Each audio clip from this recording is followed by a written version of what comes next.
fazenda, que os animais vão ser soltos aqui na fazenda. Estamos no Beacon Hill Park, na fazenda, uma fazenda para as crianças aqui. E a gente está batendo palmas para os animais poderem ir. Olha que lindinhos!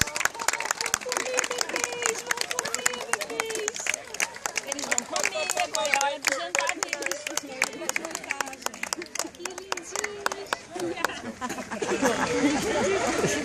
Sorry. It's okay. Então, nós trouxemos esta criança aqui hoje, Priscila Mello. Criança pequena. Criança pequena.